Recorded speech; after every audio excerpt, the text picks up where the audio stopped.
Good afternoon. Welcome to Kansas City Council Committee of the Whole for Tuesday, November 4, 2025. First up, we have roll call. Melissa, may we have roll call, please? Council President Corr. Here. Councilmember Boyce. Here. Councilmember Boyd. Here. Councilmember Fincher. Councilmember Larmer. Here. Councilmember Michaud. Here. And Councilmember Troutner. Here. Thank you. Thank you, Melissa. Next up, agenda approval. Are there any changes to the agenda? If none, may I have a motion, please? So move. Second. Motion and second. Any discussion? All those in favor, please say aye. Aye. Motion passes. Thank you so much. All right. Approval of minutes for October 2021. I'm sorry, 21. 2025. Gotcha. Yeah. So move, Madam President. Motion and second. Any discussion? All those in favor, please say aye. Aye. Motion passes. Thank you so much. Next up, payment of bills. We received those in our email. May I have a motion, please? So move. Second. Motion and second. Any discussion? All those in favor, please say aye. Aye. Motion passes. Thank you so much. All right. We have our September 2025 financial report. And Michelle Ferguson, welcome. Good afternoon. Thanks for having me. I will be presenting the September 2025 monthly financial reports.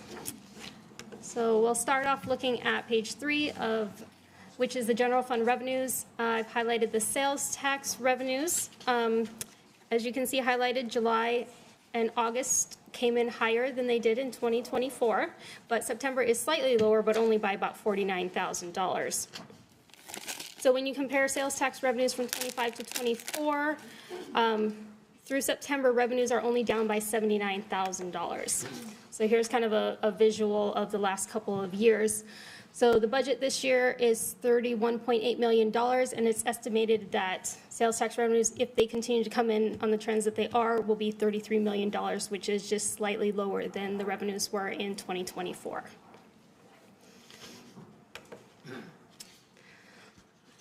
All right, highlighted on this slide is the utility tax revenues, which continue to come in above budget and above last year at the same time. The chart on the right is going to list the different monthly percentages and dollar amount changes from 2024 to 2025. Water, sewer, drainage, electric, gas, and garbage are coming in higher than they were last year, but telephone and cable are coming in lower, but those have been anticipated.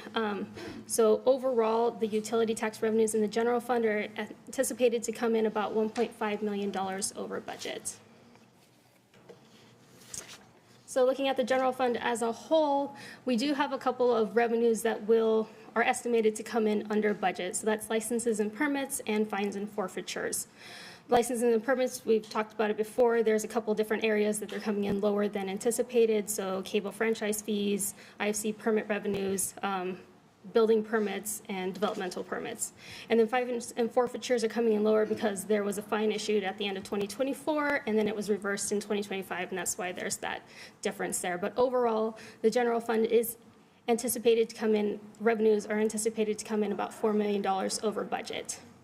And then on expenditures, all of the departments, with the exception of police, are looking like they're going to come in under budget, and police is highlighted because the budget change for the police Teamsters contract has not been approved by council yet, and so that's why the budget is lower than the estimated actual. So once council approves that, that will be changed.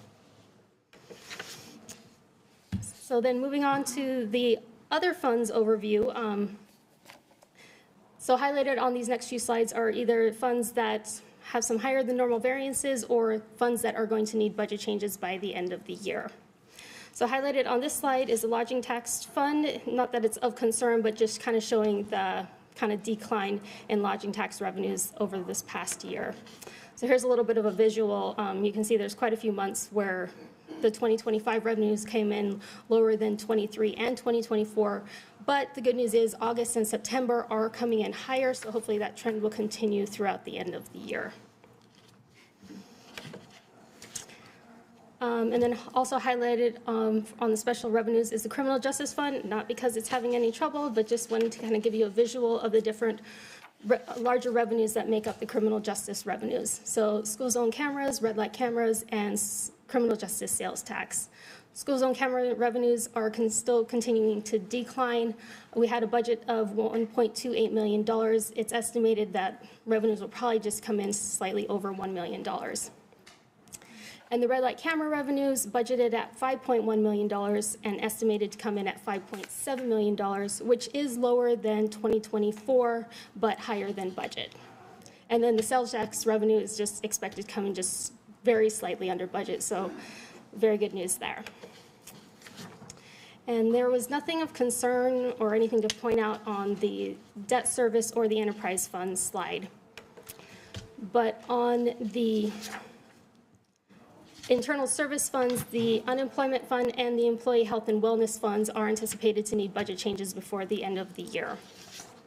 The unemployment fund needs a budget change because there were some higher than average activity, especially in Q1 of 2025 and all the quarters in general. So it's expected to come in between $100,000 and $120,000 over budget.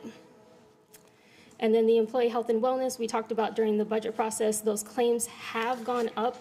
But here's kind of a visual of the last couple years of claims. So it was basically between July of 2024 and June of 2025 where we were seeing about a $238,000 average increase per month in claims. But over the last 3 months, those claims have kind of normalized and we're not seeing such a large increase variance from years prior. So hopefully that budget change will be around $1 million, but it could be up to 1.5 to 2 million depending on how claims come in over the next month or two. Seems like December kind of spikes up the last couple of years. Do we anticipate that being November, December spiking up? A small spike, but we're not anticipating what 2024 did. Are there any questions? Any questions for Michelle? All right. No questions. Thank you so much. All right, next up, we have Andrea Madsen with ordinance amending Chapter 5.01 and other sections of Kansas City Code on Business License Code. Welcome. Thank you. I'm Andrea Madsen, the Tax Division Manager for the, in the Finance Department. So we are proposing some changes to Kent City Code 501 having to do with business licensing. So I made notes, so I'm probably going to read them, so my brain is more linear on this one. There's like 4 or 5 things that I want to point out, and then other things were more like updates and language updates and reorganizing and things like that. So state law requires that cities who issue general business licenses adopt mandatory provisions established by the Association of Washington Cities. The city originally adopted provisions requiring businesses operating outside of the city to obtain a license if their gross receipts from Kent activity were $2,000 or more in a calendar year. And in 2024, the Association of Washington Cities updated the threshold so that effective January 1, 2026, that minimum threshold would be $4,000 per calendar year. And every 4 years with this update, the threshold will have an automatic periodic increase based on cumulative inflation for the prior 4 years. So, and the inflation rates will be calculated by the June CPIU, which is the West Urban All Urban Consumers, published by the U.S. Department of Labor. The inflation will be calculated as 0 in any year that inflation was negative, and capped at 5% per year, or 20% over 4 years if inflation exceeded those amounts. The cumulative inflation rate would be rounded to the nearest 100 just to make things simpler for everybody. And the first adjustment would be in 2030, 4 years after we start. Another item that we're looking to change with the ordinance is new businesses currently are required to obtain a new Kent business license, and includes that a license fee and a fire inspection fee. And like the 2025 fire inspection fee was $187.18, and it goes up by the CPI adjustment every year. As it is now, if a business in Kent relocates to another Kent location, their address is changed in our records, but that's all that happens. And so with this change, the ordinance would require a new application when they relocate in Kent, and they would require them to pay a new fire inspection fee for their new location. Got a couple other things. Let's see. Change to appeals requests. So currently, appeals for license denials and revocations go to the permit center. And I think that was due to the way things were set up in past years of who did what. And we're asking that to be changed to the tax division, who handles the appeals and works with legal on the appeals and revoking and denying licenses. So instead of sending an email to permitcenter@kentwa.gov, it would be going to businesslicense@kentwa.gov. And then it would come straight to us instead of having to go to them and come back to us. Let's see, another change would be references to the STAR program regarding the waiving of license fees are being removed.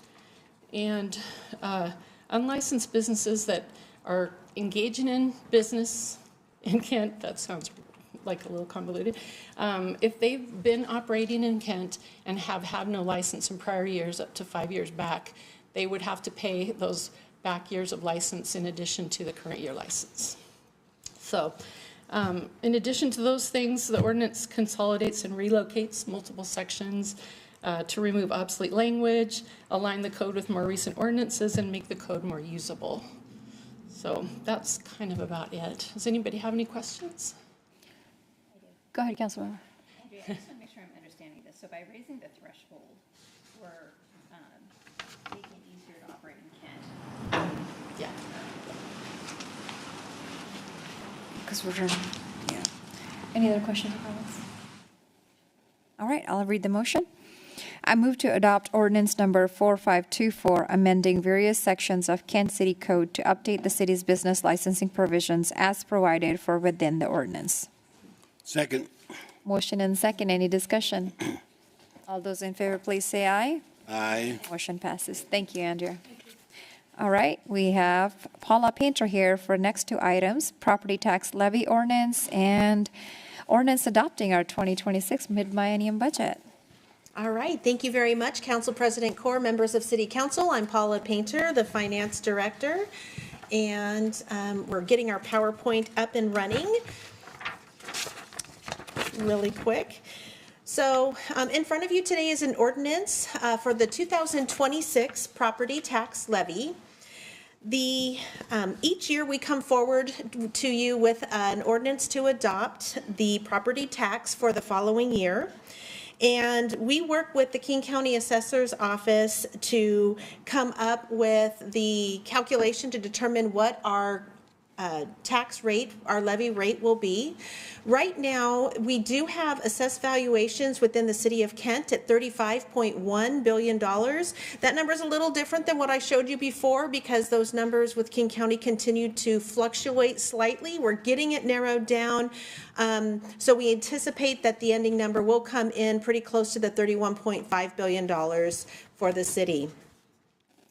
In addition to that, the median home price in 2025 for a home is $601. And so with that, the amount of property tax that would come to the city of Kent in 2025 is $617. At this point, it does look like the levy rate is going to go up slightly by 0.0002 something. So it's just a very slight amount that is going to be going up. But at the end of the day, assuming that the value of homes go up by about 2.5%, that would mean that the median home would pay to the city of Kent $635 for the city's share of the property tax. I do want to say that this number fluctuates greatly until we get it finalized.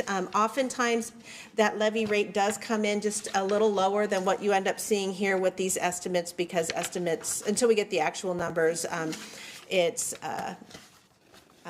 difficult to know definitively what that would look like. When we look at the 2025 property tax, I think one of the really big things that we need to be thinking about is the amount of property tax that the city of Kent gets. Overall, when you look at the property tax, City of Kent receives about 11% of the total property tax bill that a residence pays. The rest of that is going to other jurisdictions, to the state, to schools, etc. And at this point, I would be happy to take any questions. And then if there are no questions, there's an ordinance in front of you to approve tonight if you so wish. Any questions for Paula? No. Okay. All right. I'll go ahead and read the motion. I move to adopt ordinance number 4525, approving the property tax levy for the 2026 budget. Second. Motion and second. Any discussion? All those in favor, please say aye. Aye. Motion passes. Thank you. All right. Moving on to the next item, Paula. All right, so the next item is the 2026 mid-biennium budget adjustment. The 2026 budget was actually, 2025-2026 biennial budget was actually passed back in December of 2024. So tonight what we're doing is bringing forth the budget for the adjustments to the 2026 budget. So we initially presented a budget workshop on October 7th. Then later that evening, we had our first public hearing on the budget. Then we had another workshop on the 2026 proposed budget on Tuesday night, October 21st, followed again by the second public hearing on the budget at the council meeting that evening.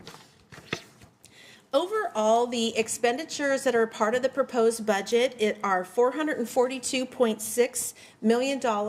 That's up nearly $11 million from the adopted budget, and that's about 2.5% higher. Of the $442.6 million, $132.2 million of that is within the general fund. Because the 2026 budget was already adopted, we had some assumptions that we put in the budget. Many of those assumptions stayed the same. However, we did see some change with the police union contract negotiations, so that did make some modification to those salaries and benefits related to that. In addition, we'd seen a decrease in the public employees retirement system. So the employer side of that contribution went from 9.11% down to 5.58%. And then we did find that with our insurance allocations, we could reduce the amounts that we had initially anticipated putting in the budget. When it comes to staffing, this proposed budget would include a total of 16 positions that would be added. Of those 16 positions, 11 of them are going to be funded by the new sales tax that became available to us for criminal justice under the House Bill 2015. With the addition of the Keyhawk facility, there was additional needs for our facility maintenance crews, and that included 2 custodians as well as 1 maintenance worker within our facilities department. And then in our golf fund, the golf fund had capacity to be able to bring on 1 additional maintenance worker for Riverbend Golf Course. And then finally, there was a 2-year limited term position for our IT department that was added within this budget, making a total of 778 FTEs for 2026.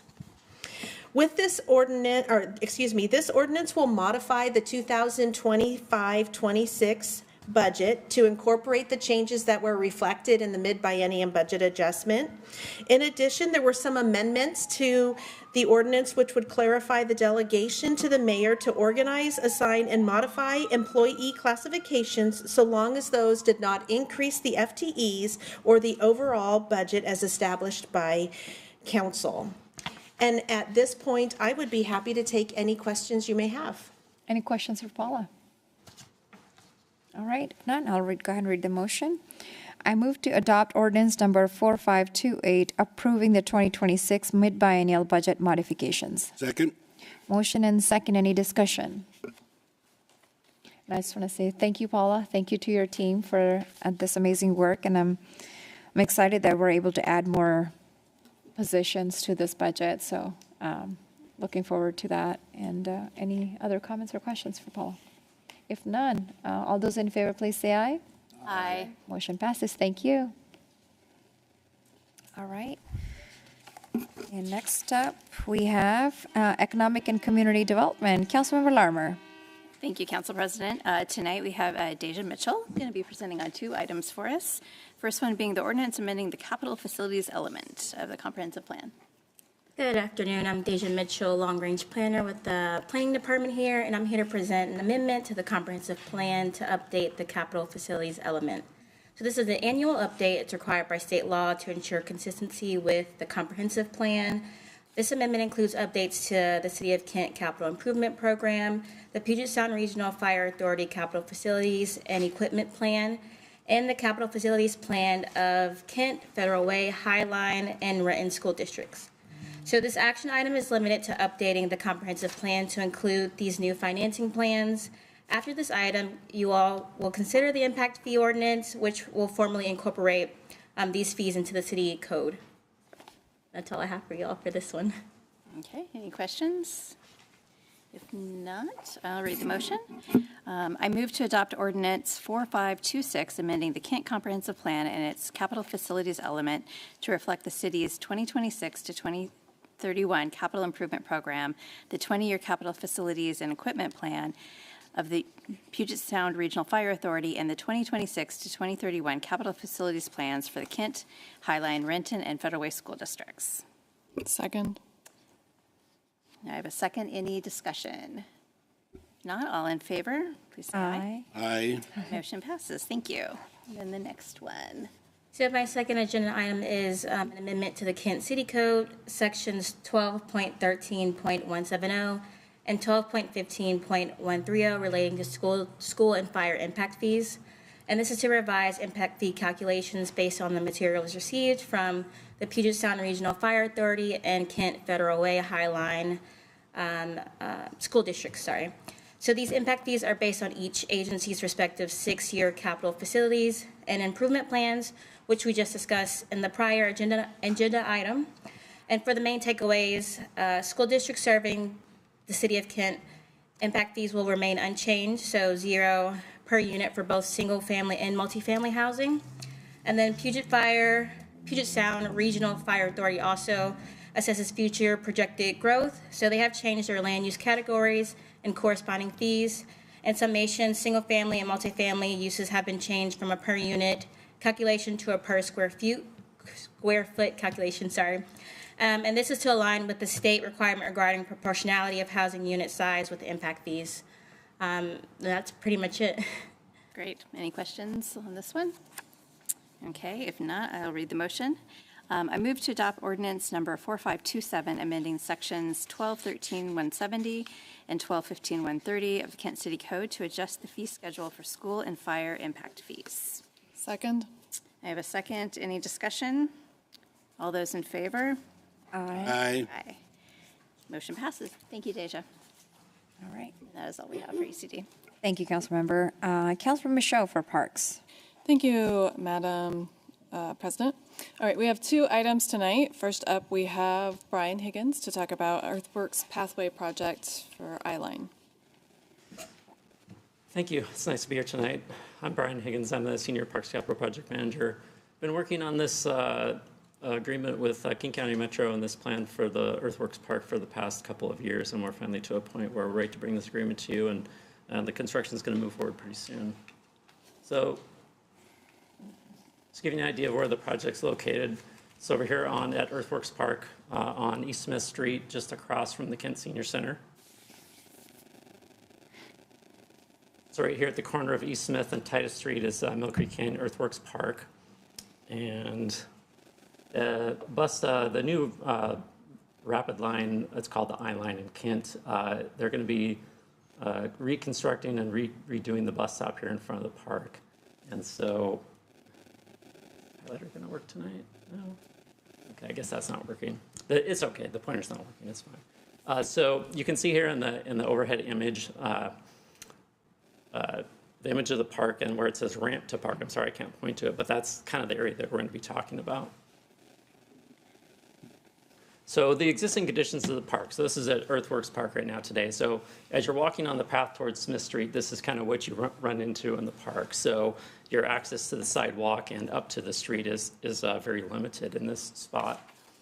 And here's the kind of the same view where the sidewalk ends on East Smith Street as you're heading up the hill.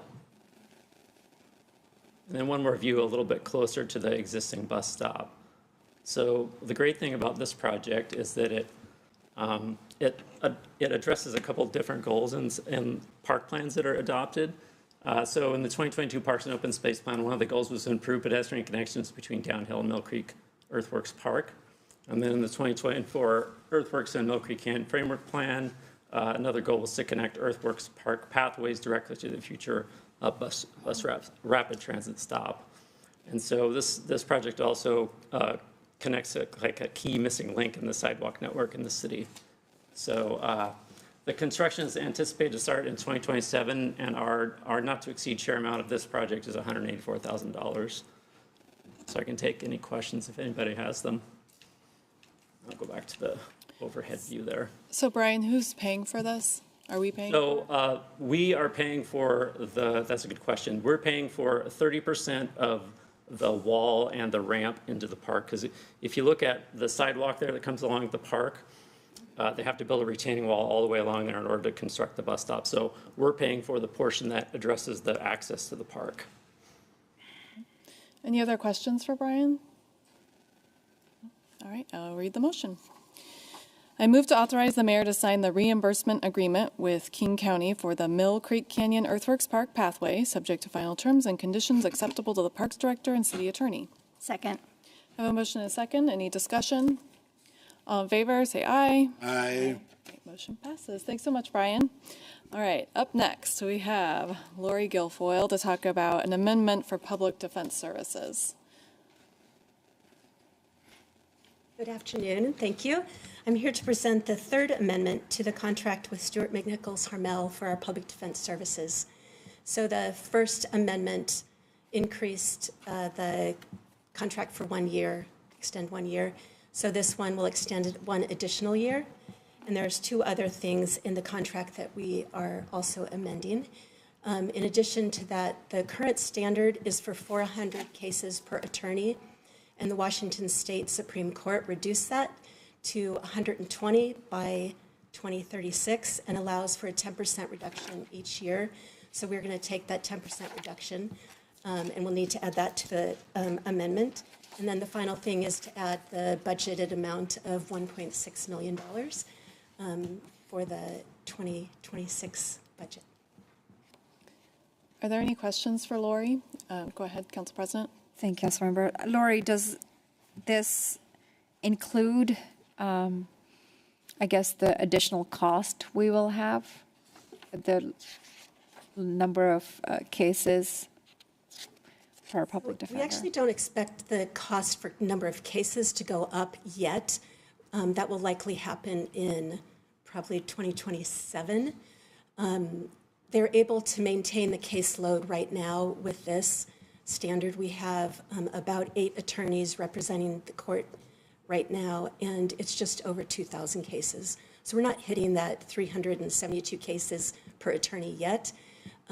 This is actually because of just increased cost, trying to recruit and retain attorneys. Thank you. Any other questions for Lori? I will read the motion. I move to authorize the mayor to sign the 3rd amendment to the city's agreement with Stewart McNichols Harmel Incorporated, PS, for public defense services, and to amend the budget as needed to cover the cost of this amendment, subject to final terms and conditions acceptable to the Parks Director and City Attorney. Second. I have a motion and a second. Any discussion?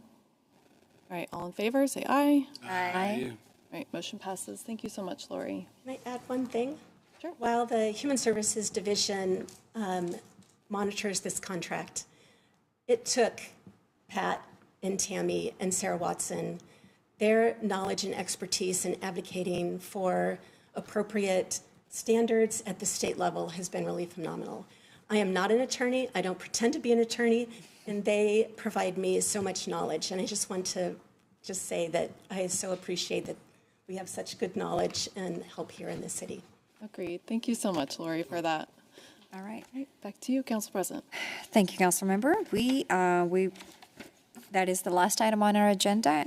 We'll be adjourned until 5 o'clock when we'll have our council meeting since it's election night. And if you haven't voted, please go vote. Thank you.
Good evening. Welcome to the Kent City Council meeting for Tuesday, November 4th, 2025.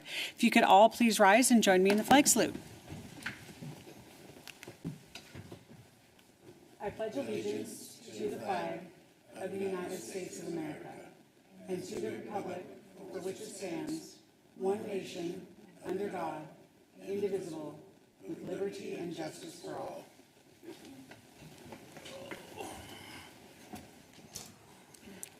All right. Melissa, could you please call the roll? Mayor Ralph. Here. Council President Corr. Here. Councilmember Boyce. Yeah. Councilmember Boyd. Here. Councilmember Fincher. Councilmember Larmer. Here. Councilmember Michaud. Here. And Councilmember Troutner.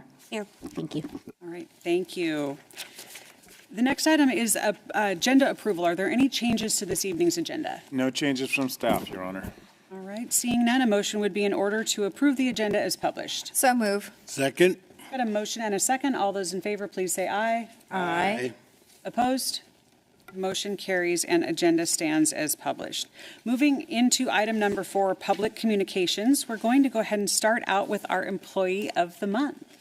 So every month, employees here at the City of Kent get together and they nominate one of their coworkers as the employee of the month. And this person exemplifies our mission, vision, values, and goals here at the City of Kent. And our November 2025 employee of the month definitely does that. So I am going to go ahead and read a little bit, and then I will invite Nate up to say a few words, and we'll do some pictures. So, our November employee of the month is Lindsay Walker. Lindsay started working for the City of Kent on November 16th, 2022 as a planner in the Economic and Community Development Department. As a planner, Lindsay performs a variety of professional planning duties in the area of current planning, environmental, and land use management. Lindsay was nominated because she is not only a top-notch planning professional that has demonstrated exemplary professional growth in her time with the city and displays exemplary performance in carrying out her duties and assignments, but even more notably, she is the type of warm, joyful, and engaging personality that makes the current planning work group a really fabulous team to be part of. She does an amazing job managing the review and permitting of many of the city's most significant development projects and has played a key role in onboarding new hires, showing them the ropes, and helping them to set a positive, productive tone for the current planning team, actively coaching and instructing new staff members and setting an excellent example for them to follow. Last summer, Lindsay moved over temporarily from current planning to the long-range planning team to tackle a few time-sensitive projects. Council, you have seen her before you in that capacity as well. She contributed greatly to the city's comprehensive plan. She was also lead on a code update for community-based behavioral health facilities. These facilities are desperately needed in South King County and Kent, and Lindsay has gone above and beyond to learn about the facilities, work with community groups, coordinate with state and King County experts, and engage with the community to develop code amendments to address this need in our community in a manner that was compassionate, accountable, and fair. She has successfully navigated difficult conversations with tact and empathy. Lindsay's efforts resulted in a code update that recently won a 2025 Planning Award from the Planning Association of Washington and the American Planning Association. Her most exceptional qualities are her sense of humor, her honest willingness to learn, to learn about her team members and contribute to their collective successes, and to take on new, challenging tasks that will lead to professional growth. Lindsay, that is an amazing testament to the work that you do and how you show up at the city every single day. So I want to say congratulations and invite Nate Schildmeyer up to say a few words. Yeah, I can't think of a better reason to come and join you guys tonight than to celebrate Lindsay. She really is, like you said, just a joy to have on our team.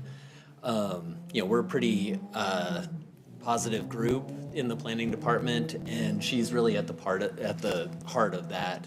And we really like working with each other because she just helps set that tone and give our work group that vibe that, is really positive. So just really happy to celebrate that, especially like was mentioned with onboarding some of our newer staff members, as she's become one of the veterans, of the team after a few years now.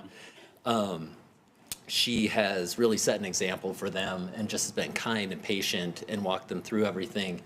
And, which has been a big relief for me to not have to handle all of that. She just sets such a good example for them.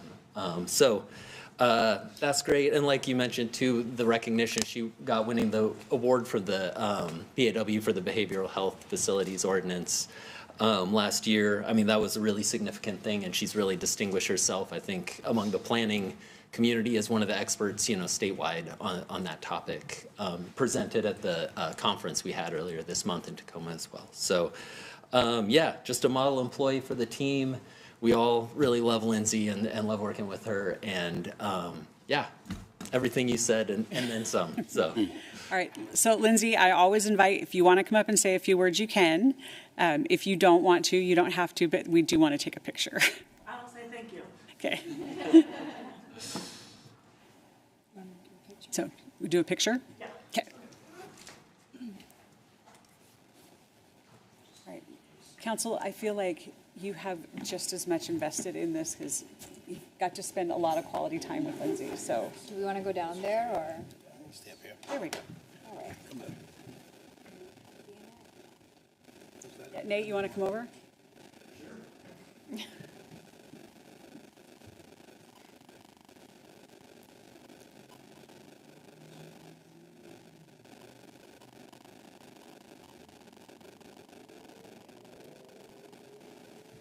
All right.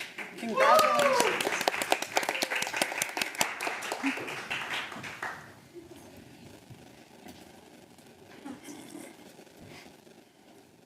All right.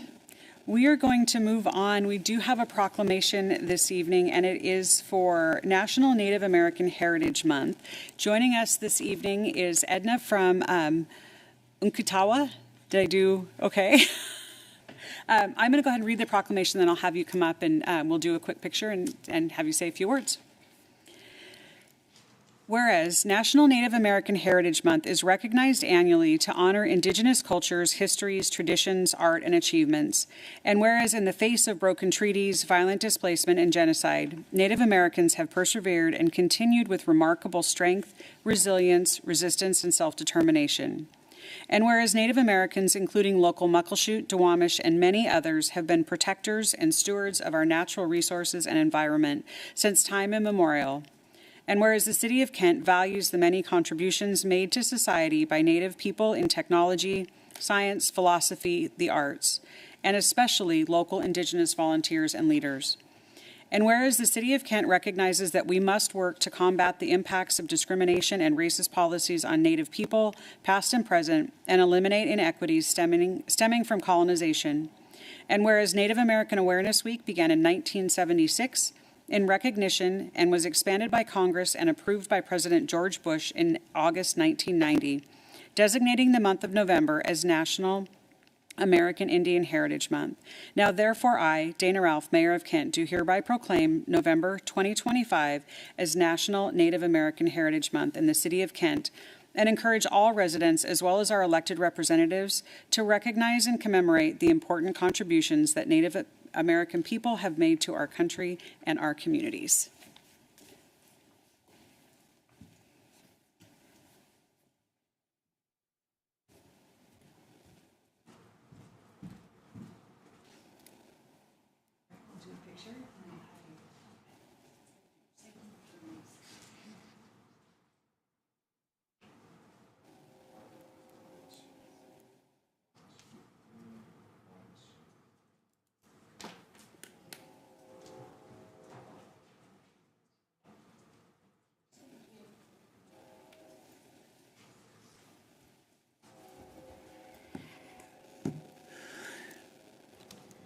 Good afternoon. Is this on? Yeah. Good afternoon, everyone. Thank you for creating space for Native Americans and celebrating Native American Heritage Month. I appreciate it, and thank you again, Dana, Ralph, and everyone here. I hope you guys have a great month, and creating spaces and working with City of Kent has been a blessing. Thank you. Thank you so much.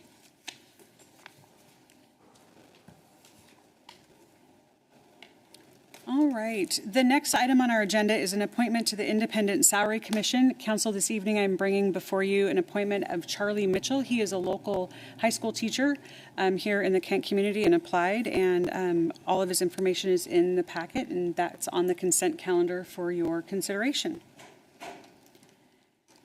Next item on the agenda is community events. Council President. Thank you, Madam Mayor. We have events happening at Assessor Shower Center.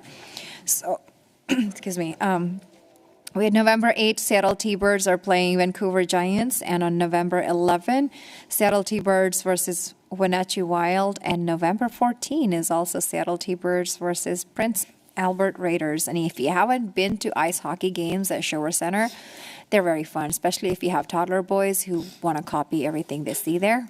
They come home, amazing. But they're absolutely a great family-friendly event, and I would highly encourage, if you're looking for tickets, on assessorshowercenter.com. And we also have craft fair happening at Martin Sortune Elementary School on Saturday from 9 to 3. And with that, back to you, Madam Mayor. All right, thank you. Any other community events? Okay. Seeing none, we will move on to the reports section of our agenda. Each one of the council members that sits up here not only works for the community here at these council meetings, but they also serve as members of regional and statewide committees. And the idea or the concept behind that is really to make sure that Kent and our residents are represented in those policy conversations that have an impact on all of our lives here, and making sure that we're at the table for those decisions as well as grant opportunities and things like that. So really proud of the work that our council members do. I am going to start out, I've got two things just that I want to mention this evening. The first one is next Tuesday is Veterans Day. And I want to acknowledge the three of our council members up here that are veterans and say thank you for your service. We are grateful for your service in the military and also your service here for the Kent community. So just wanted to acknowledge Councilmember Michaud, Councilmember Boyce, and Councilmember Boyd, and thank you for that. Thank you. The other thing on my agenda this evening, it is election night. So ballots are due back by 8 p.m. There are drop boxes in all locations around the city, East Hill Valley and the West Hill. So anybody watching that has not voted, it is not too late. And I want to say thank you to everyone that was courageous enough to put your name on the ballot. That is something that a lot of people will never do in their life. It's a process. It's challenging in all respects, and I just want to say thank you to everyone across the city, across the county, and the state that took that brave step and put themselves out there to be on the ballot this evening. So. All right, with that, I'm going to turn it over to our Chief Executive Officer, our Chief Administrative Officer. You got a promotion, Pat. Sounds great. I'll do whatever you need me to do. Checks in the mail, though. All right, well, I'm going to refer to my report, which is in the council agenda packet. So thank you. All right, thank you. Council President. Thank you, Madam Mayor. We, all of us, council members serve on regional boards, and I want to remind you that applications for Sound City associations are due on Friday. So please get those in for the regional boards. I serve on Growth Management Policy Board, and we're meeting on Thursday. And the rest of my report will be in our council newsletter that comes out tomorrow. And I'm going to go ahead and get started with Councilmember Troutner. Thank you, Madam President. I am chair of the Puget Sound Regional Fire Authority Governance Board. We have our regular meeting tomorrow, but I do want to mention that today we had a really cool badge pitting ceremony where we promoted 11 chief officers, including Chief Mark Jones. So I want to say thank you to Councilmember Boyd. Mayor Ralph was there, Chief Padilla, Pat was there, along with a lot of other people that came to participate and see that promotion. So congratulations to everyone. And back to you. That's all I have. Thank you. Thank you, Councilmember. Councilmember Michaud, please. Thank you, Council President. My report is in our newsletter. I had one note, and the mayor already talked about it, but I want to thank my fellow veterans. And then there are also a lot of veterans in our police department, so thanks to them as well. All right, thank you, Councilmember. Councilmember Larmer. Thank you. I sit on the King County Aging and Disabilities Advisory Council, and we will not be meeting until this coming Friday. So I will have the report for our next meeting.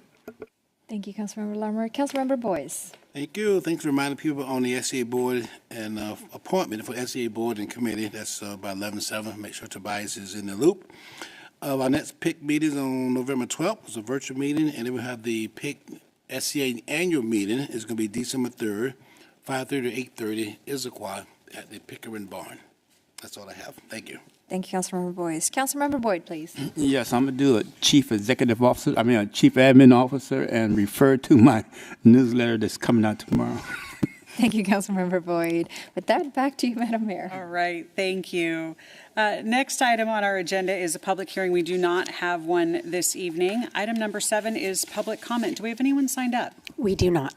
All right, then we are going to move on to the consent calendar. Looks like we have items A through J. The consent calendar is a compilation of work that the City Council has done at both workshop and committee of the whole, had an opportunity to have discussions, ask questions. These items have all passed out of committee of the whole without controversy and then move on to the consent calendar for final approval. Is there a motion to approve the consent calendar? So move. Second.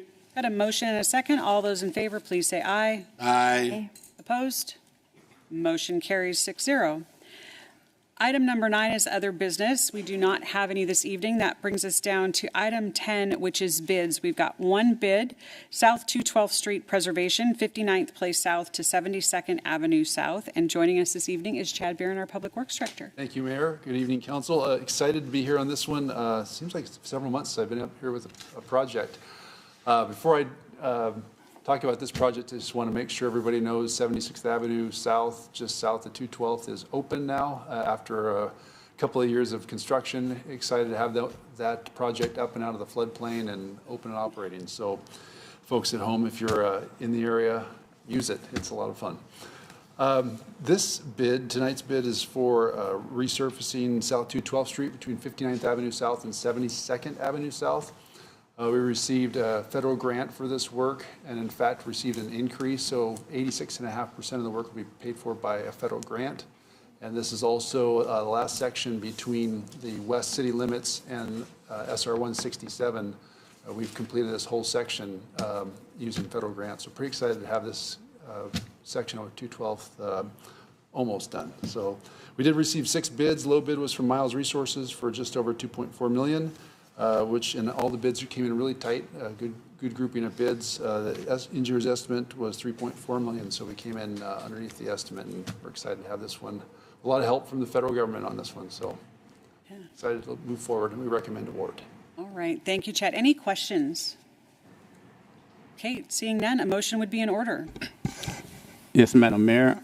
I move to award the South 212th Street Preservation, 59th Place South to 72nd Avenue South Precinct project to Miles Resources, LLC, in the amount of $2,426,507.79, and authorize the mayor to sign all necessary documents subject to final terms and conditions acceptable to the city attorney and public works director. Second. All right, we've got a motion and a second. Is there any discussion? Seeing none, all those in favor, please say aye. Aye. Opposed? Motion carries 6-0. Thank you. Item number 11 is executive session. We do not have one this evening. So with that, we are at the bottom of our agenda. Plenty of time. Again, if you have not voted, get that ballot filled out and to one of those drop boxes in a neighborhood near you. With that, we are adjourned.